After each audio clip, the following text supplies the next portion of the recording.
langkah dakwahmu menggema seluruh negeri. Assalamualaikum warahmatullahi wabarakatuh. Waalaikumsalam warahmatullahi wabarakatuh. Bismillahirrahmanirrahim.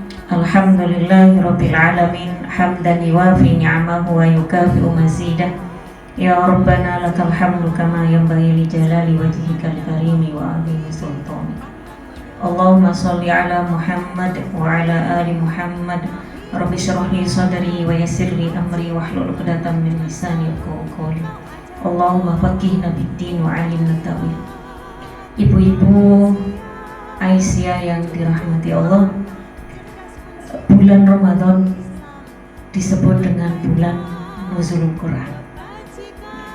Sebagaimana yang ada dalam surat Al-Baqarah, Bismillahirrahmanirrahim. Syahrul Ramadan alladzi unzila fihi al-Qur'an hudan lin-nasi wa bayyinatin minal huda wal furqan.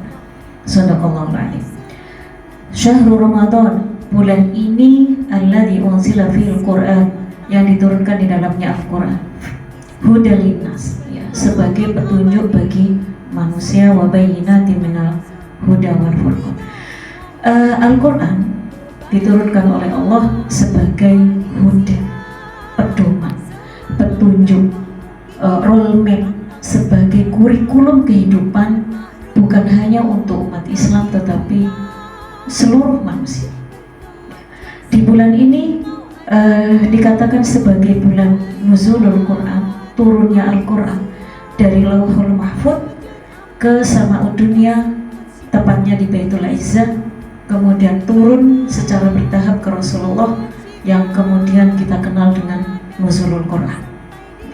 Dari Lauhul Mahfuz, para ulama mengatakan bahwa Al-Quran itu diturunkan oleh Allah dari Lauhul Mahfuz ke Sama'ud Dunya 30 juz, yang kemudian kita kenal dengan yang terekam, ya, difirmankan Allah dalam surat Al-Qadar, Bismillahirrahmanirrahim, inna anzalnahu fi lailatul qadar. Disebut dengan malam Lailatul Qadar, dan malam itu khairum min alfi syahr, lebih baik daripada 1000 bulan.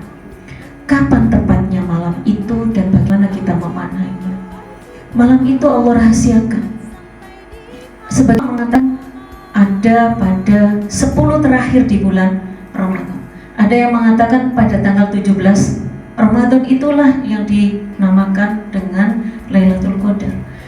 Di sini kita bisa menjadikan motivasi agar kita lebih giat dalam mencari keberkahan dan maghfirahnya bulan ini.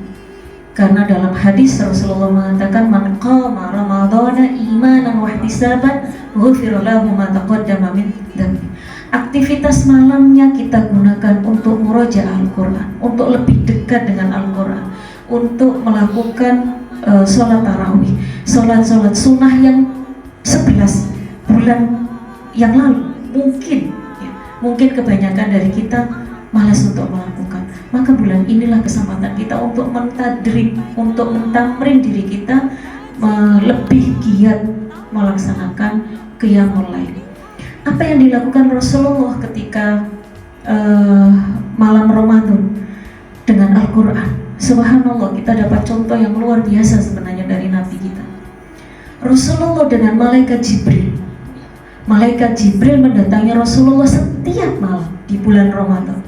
Untuk apa? Tidak hanya untuk membaca bersama, tidak hanya untuk memurojaah hafalan Rasulullah, tetapi mudarasah. Jadi ulama mengatakan mudarasah dari kata dars. Dars itu berarti belajar bersama, mengkaji tafsirnya yang bisa kita lakukan hari ini, sehingga betul-betul akan menjadi huda, menjadi petunjuk buat kita, menjadi kurikulum kehidupan kita, ya. Sebagaimana dalam Al-Quran di surat Al-Qiyamah Allah berfirman, la tuharrik bihi lisanaka lita'jala bihi, inna alaina jam'ahu wa qur'ana fa idza qara'nahu fattabi' qur'ana.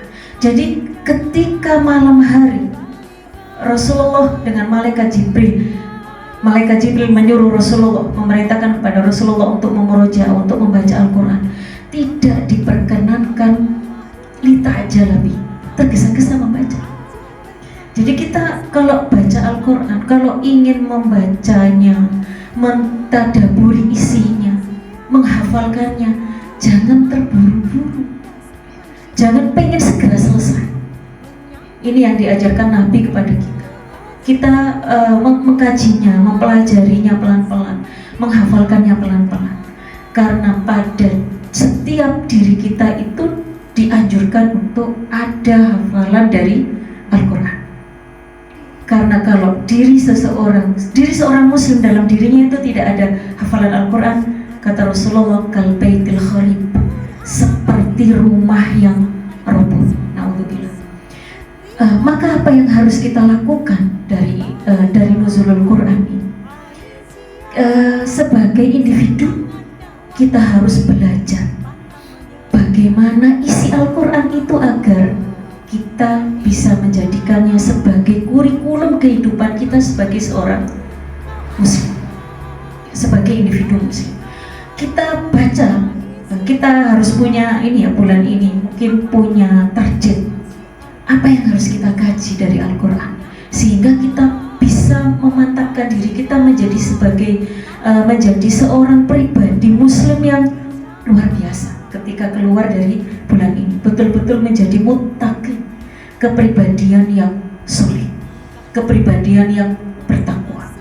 Ayat-ayat yang berkenaan dengan bagaimana seorang muslim yang baik, bagaimana menjadi muslim yang tangguh, kita pelajari.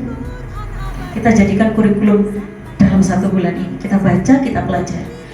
Untuk menjadi seorang ibu, menjadi seorang ibu yang baik agar rumah tangga kita sakinah, menjadi istri yang baik, menjadi ibu yang mendidik anak-anak kita yang baik. Al-Quran itu tidak kurang, sudah lengkap semua. Kita tidak perlu belajar dari teorinya orang barat. Dari Al-Quran itulah kita sudah mendapatkan semuanya. Mari kita cari itu, kita baca sambil kita pelajari di bulan ini.